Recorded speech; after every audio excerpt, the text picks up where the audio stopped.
Warning, this content is for entertainment and educational purposes only.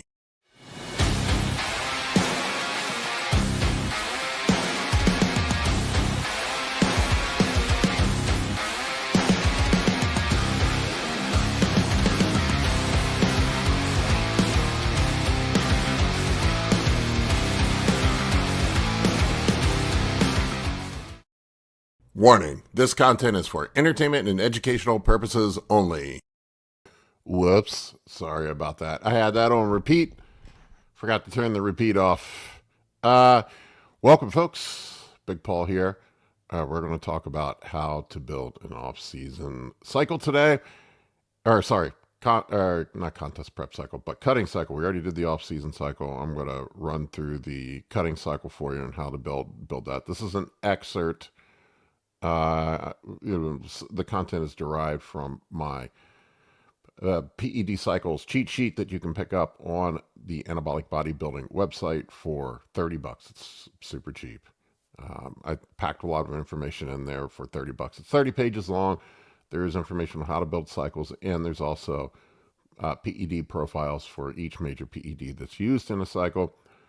Today we're going to talk about how I go about, sort of the methodology that I use for getting ripped, and the framework that I use for building a cutting cycle. I'm not going to go too much into dosing and stuff because it's really dependent upon the user. And ultimately, my goal is to prevent harm. I'm trying to give people good information where they can make educated decisions on how to do this stuff. There's many different ways to skin this cat, but I'm an advocate of using the least effective or lowest effective, not least, lowest effective dose when you're putting a cycle together. So, and there are times that dudes get nutty with stuff. I would be a liar if I told you that there haven't been times where I pressed the gas pedal down. But it's a much different world when you're a competitive bodybuilder. I always make the analogy that it's like racing motorcycles. The guy that drives a motorcycle on the street is not going to, the casual weekend driver is not going to do the crazy shit that a MotoGP guy is on the track. You're not going to be going 180 miles an hour on the highway and laying a knee down, taking a turn like you would if you were on the track trying to win a race. It's a much different game that you are playing. Now, there are things that you can do to make it safer when you're competing at an advanced level. There's certainly precautions that you can take, but there's only so safe you can make it. And yes, South North, yes, this is live. I am here. So, what's up? What's up, Sean? What's up, Ryan? And Josh is on. It seemed like you were on everything, Josh. Appreciate your support, man. You're always there. Anyway, so that's sort of the concept when you're doing this stuff, is to be intelligent with it. If you are going to mash the gas pedal down to compete, you limit the exposure and duration of those times, and you take precautions where you can to minimize risk, but there's still risk that is inherent to doing this stuff. Anybody that tells you otherwise would be lying. So Josh says the competitive bodybuilders have a license to be stupid. I'm not going to name the coach he's talking about. And look, hey, here's my thing. If you're going to get into the trenches with the big boys at the advanced level, there's all kinds of crazy stuff that goes on. So you have to know that. Dave says, bring back the handlebar mustache. My significant other doesn't like the handlebar mustache. I might never get laid again if I bring it back. I also get tired of it. It's itchy. I think it's cool. I like it. Thanks, Seth. All right, so let's bring this up. I kind of want to refresh everybody. We talked about it on the last video. So there's phases that I like to execute in my plan when I'm doing things for myself. I'm not telling you this is this is just something that everybody should do, but this is typically how I structure my year. for a bulking phase, where we're in our bulking phase with the diet and protocols that we're using in a bulking phase, I find generally 16 to 20 weeks is the max that you can be productive and squeeze out a bulking phase.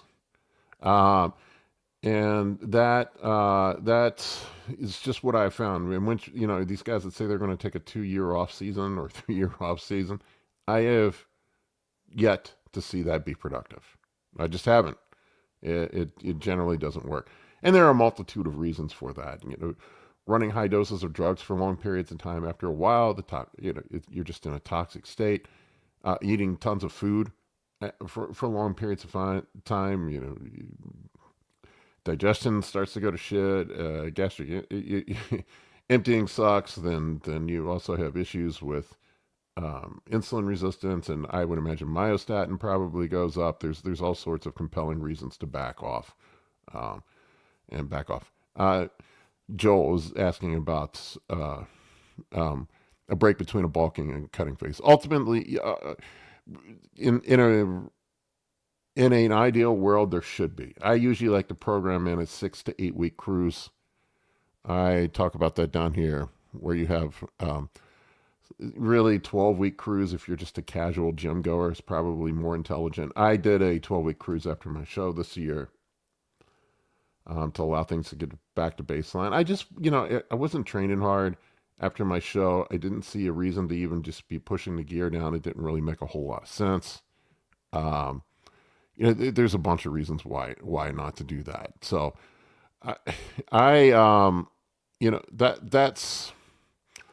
that's sort of my take on this stuff. Is just, it really is subjective. It depends on what you are. Oh, sorry, I want to make this bigger. It depends on what you're doing. But sometimes when you're a competitor, you go straight from the off season into the contest prep.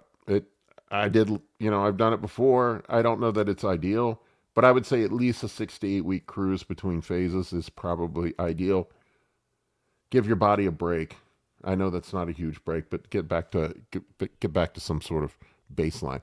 12 weeks is probably more ideal for a non-competitor, but it just depends on how your body's responding, what your blood work looks like. There's a bunch of factors that go into it. Sorry, I have a cold, or I'm getting over a cold and my throat's dry. I'm trying not to cough here. Me and my kids were all sick. Um, completely um, off the topic. I figured I would have to talk about this at some point, but somebody's asking me about Vigorous Steve. I have not spoken to him today. He is at a consortium at Oxford in England, talking about, ironically, PEDs in sports. I think he's there for the enhanced game stuff, the discussion about PEDs in sports. His channel got taken down by YouTube. I addressed it on Instagram. It probably is not safe for me to talk about it here on YouTube. They had their reasons for taking him down.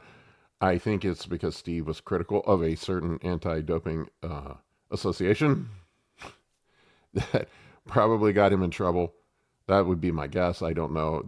They sent him an email, which I have posted on my Instagram stories if you want to go there and look at it, that is very ambiguous. I have been in trouble with YouTube before for things, and anytime you reach out to them to find out what's going on, they just give you an ambiguous response. Here, look at this specific policy on our content, and they don't tell you where you actually made a violation, what that specific violation was, other than you violated XYZ policy. I got in trouble earlier this year for hate speech. I don't think one time I've said anything hateful about anybody, but who knows? And they couldn't give me a specific example, or they wouldn't give me a specific example. They just told me, here's the policy, you violated, you're on probation. So, yeah, I don't know. Hopefully Steve gets his channel back. I am an advocate for free speech. It is terrifying that I wake up every day worried that my channel is going to get ripped down. And I hope me speaking about it doesn't get me in trouble. It's to the point where you're even afraid to speak about it when you're a social media influencer, because our incomes are tied to these channels. And if we don't comply, then we end up losing our income streams. It's very, very, very terrifying as a content creator to be beholden to this. So there needs to be some sort of protections put in place. I just wish at a bare minimum they could have some sort of third party appeal process, that there's some sort of fair warning system. Like a lot of times you'll get in trouble and you don't know. You should, before your channel, there is no innocent before proven guilty here. You're guilty and you have to prove yourself innocent. And there's no formal appeal process. Um, Really, it's very informal, and a lot of times it's very vague. They won't tell you exactly what you said, and I believe it's that way on purpose. So we have to tread carefully. We're already talking about things that are probably foreboding. We have to be very careful. Um, anyway, that's my take on it. I probably said too much already. There, my humble opinion is there needs to be legislation put in place to protect social media, and content creators. We all communicate over social media now. That's our primary form of communication along with the internet. And one company controls 90% of the internet. We know who that company is. And what they say goes. And if we don't comply with what they say, then they can limit our ability to speak freely. It's really as simple as that. Yeah, I will let Steve know that, everybody loves him. I talk to Steve from here and there. Twitter, what are the Twitter rules for gear? I don't think there are any. I think Elon lets you talk about pretty much whatever you want, openly and freely. I've had a little, it seems like Instagram is a little more open with stuff, although I'm pretty sure I've been shadow banned on Instagram many times. I can see it. I'm a computer science major. I ran an IT company for years. I can see it. Data analytics is what I what I went to school for. I can see it in the algorithm or the statistics of whether or not my stuff is getting shown to non-followers. You can see it.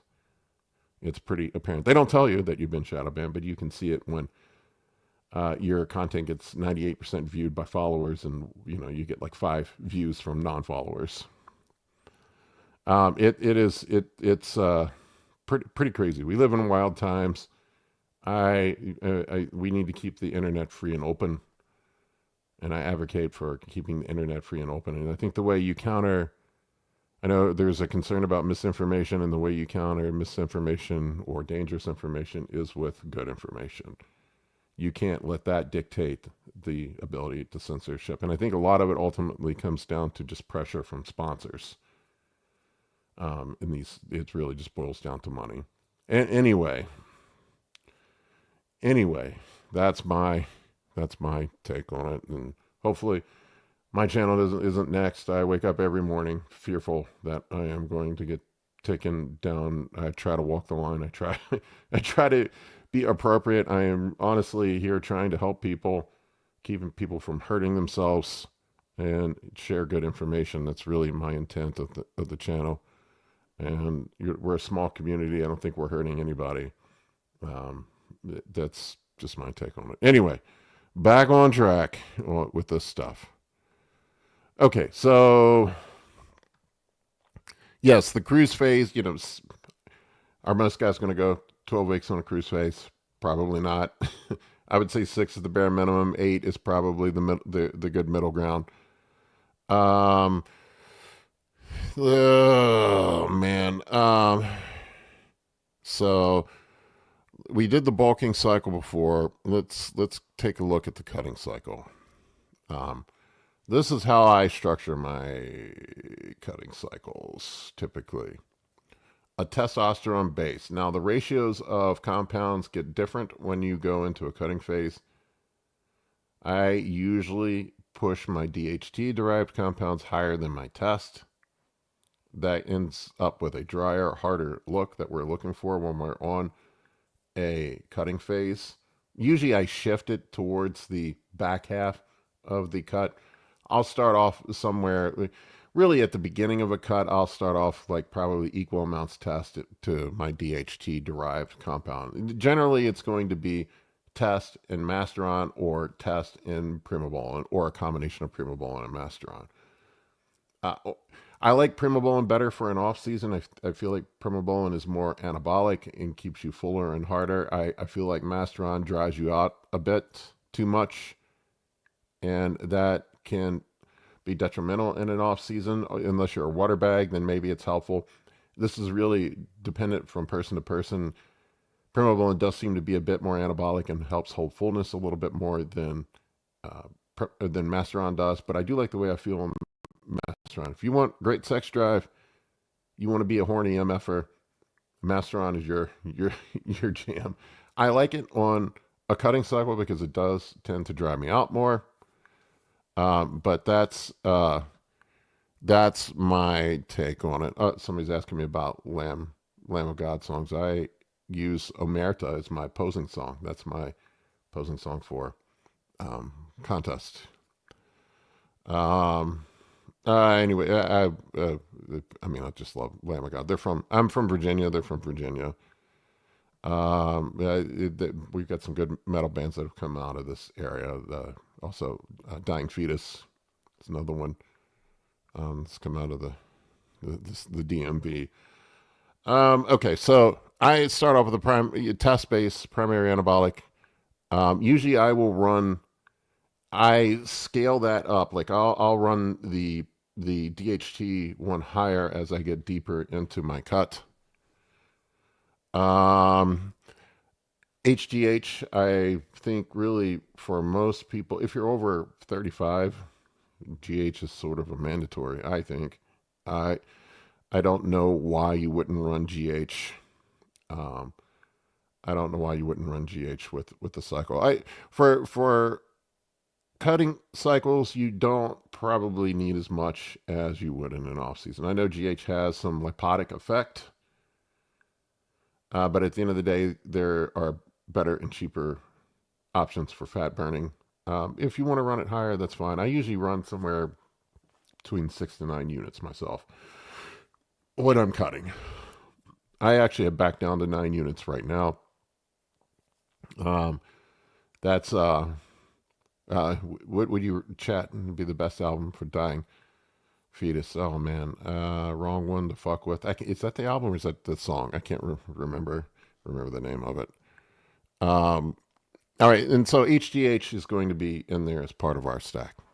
Tren.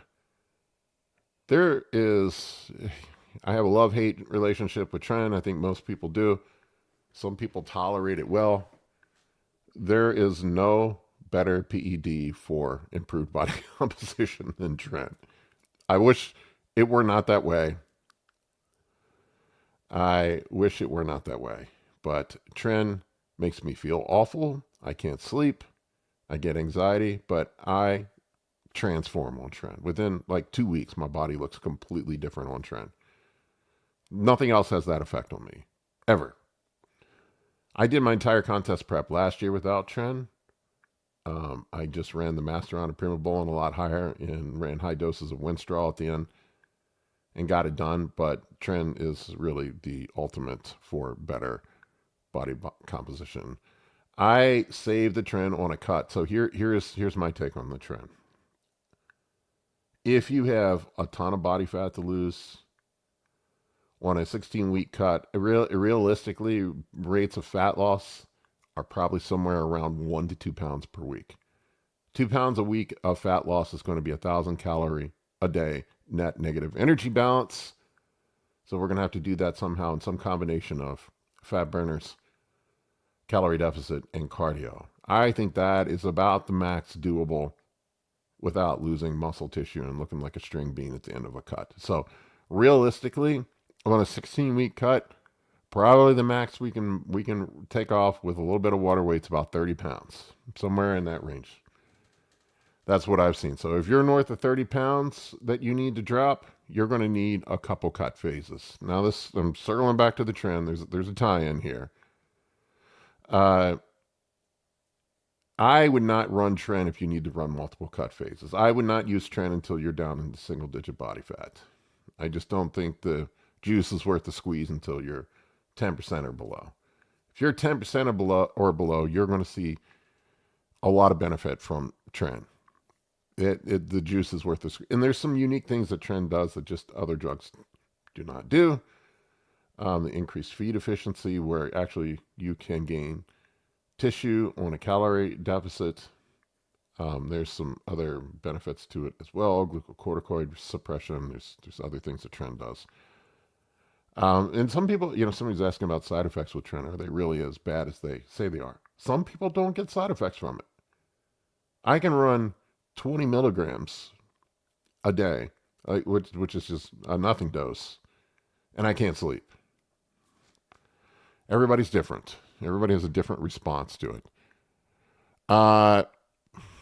Fat burners. Let's talk a little bit about fat burners on a cut. I heard John Meadows say this one time. He looked at fat burners as, and I think he said he poker as cards in your hand for poker. And fat burners are the aces. You want to save the aces for when you need them. I try to get cheap fat loss first. A lot of people get impatient and they want to come out of the gate and slam the cardio hard and run a bunch of fat burners to try to get the fat off quicker. That just never results in a good result, in a good outcome, in my opinion. I would use them sparingly and towards the back half of a cut. I would try to get, when you're struggling to get that 2 pounds a week off, and you don't want to cut calories any further, then that's the time to deploy the fat burners. You don't want to add more cardio. That's the time to deploy the fat burners. Usually, I start them somewhere like 6 to 8 weeks into a cut, about halfway through. And I'll start off with just some over-the-counter fat burners. Some caffeine, yohimbine, with a little bit of ephedrine or something like that. Bronchade. That's what I'll start off with. And then I'll layer in some clenbuterol. And I don't even run the clenbuterol that high. I think I got up to 60 or 80 micrograms on my last cut. 100 should be the absolute maximum. I've heard of bikini girls doing crazy stuff, like 200 micrograms. There are also other non-stimulant solutions now that we can consider, such as the GLP-1s, or retatrutide, semaglutide, tirzepatide. SLU is another thing to consider. I don't know a whole lot about it yet. I'm going to do a long-form video on it. Ryan asked if I ever dabble with Helios. Yes, I do use. Usually when I use Clen, I get Injectable. I get Helios, which is usually a combination of Clen and yohimbine. Sometimes it will have. I've seen some solutions that will also have L-carnitine in it. Okay, so that's kind of where I'm at with that. So I'll start off with that, and I use as little fat burners as I possibly can.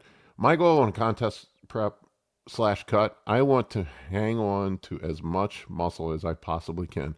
In order to do that, I want to diet down on the most calories I possibly can, do the least amount of cardio that I can, take the least amount of fat burners that I can get away with. Now, some people are going to need more. Some people are going to need more. It's just how it goes. So it really just depends on how much fat you have to lose, how your metabolism is. What does Clen do? It's a selective beta agonist. It's a fat burner.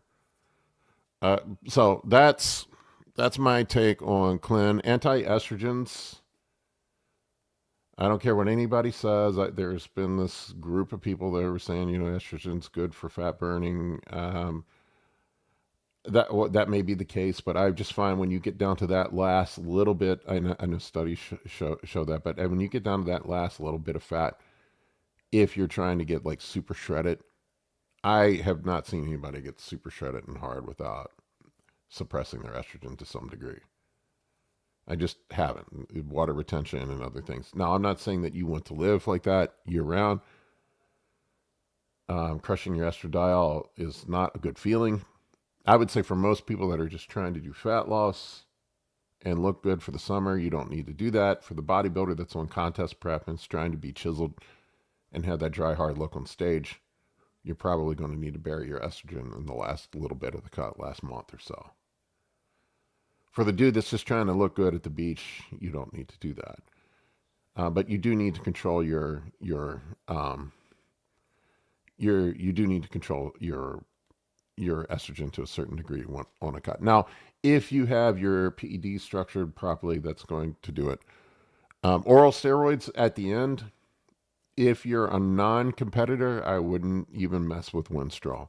Winstrol is another one that doesn't shine until you're super lean.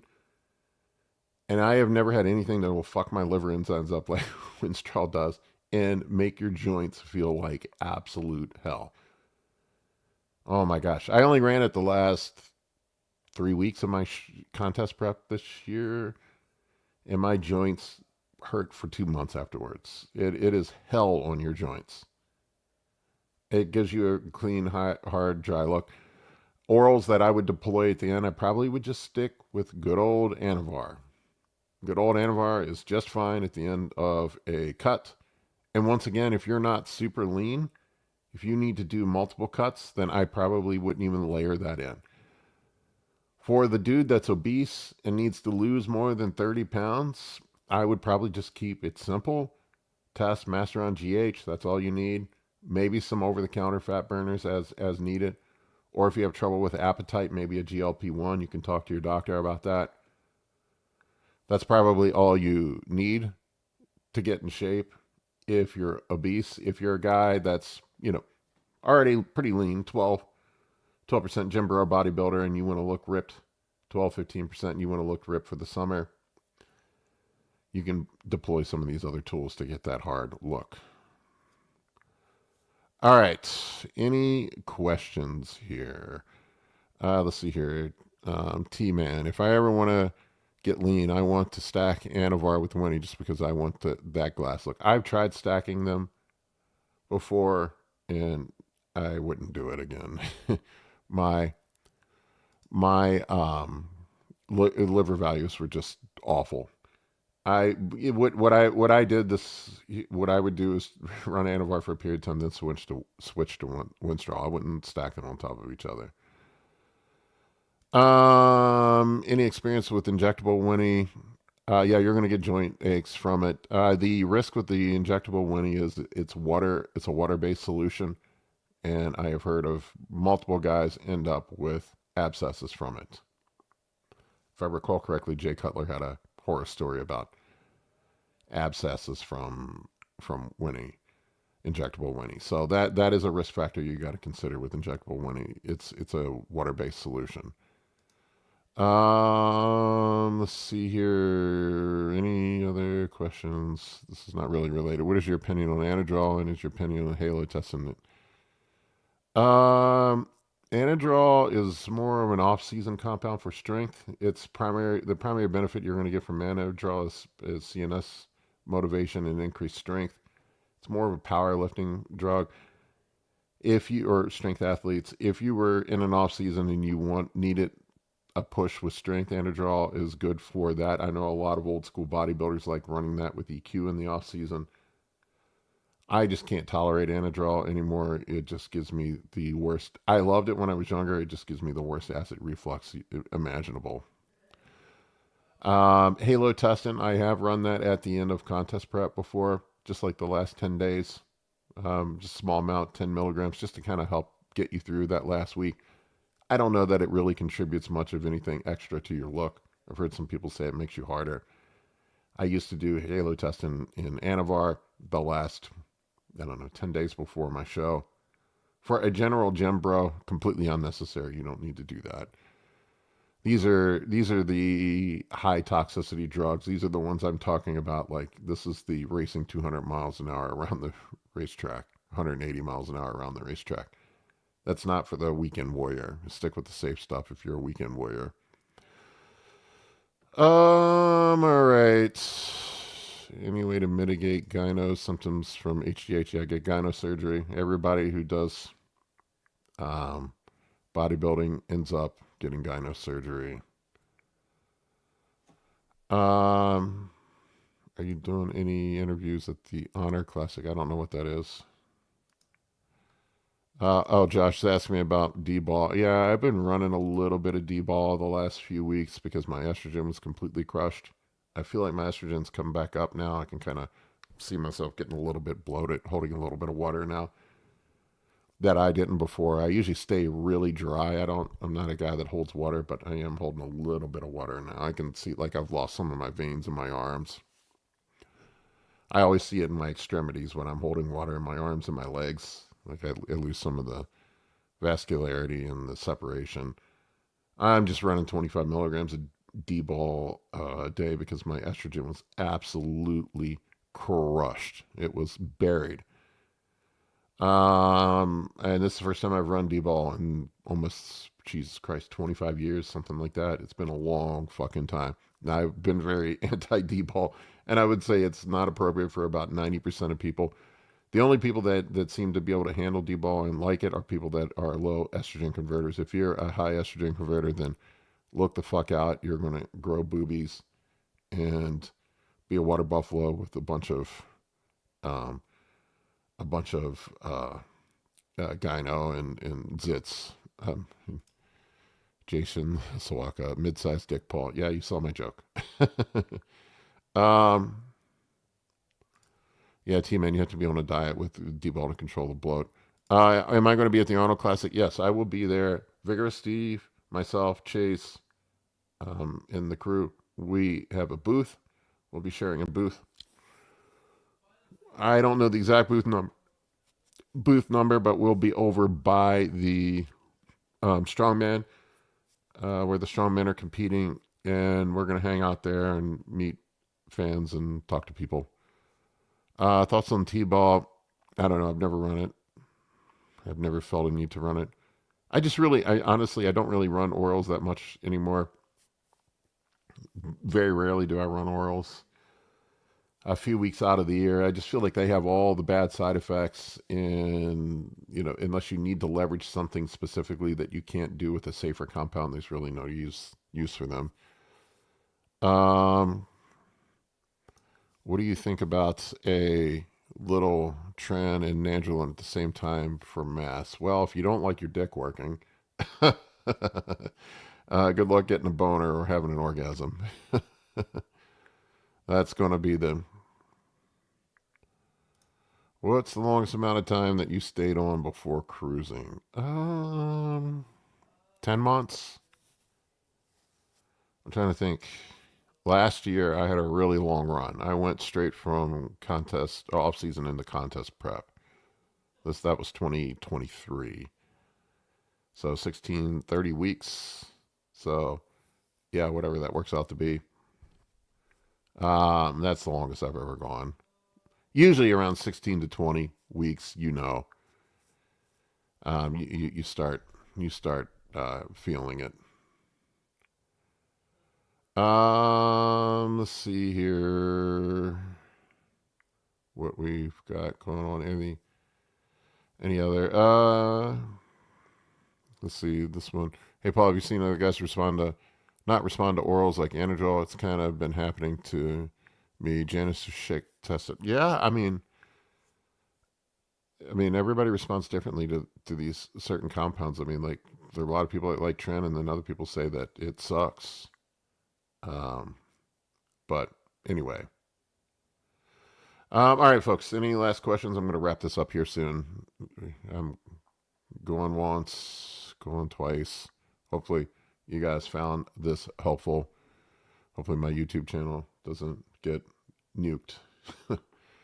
I try to be on the up and up, so hopefully everything stays. Um, hopefully everything stays normal. Wait a minute. There's one question here I want to get in here. Since GH increases IGF-1, do you think it artificially increases fasted blood insulin? No, I don't think so. Usually an increased fasting insulin level is sort of a precursor to insulin resistance. You'll see that before A1C goes up.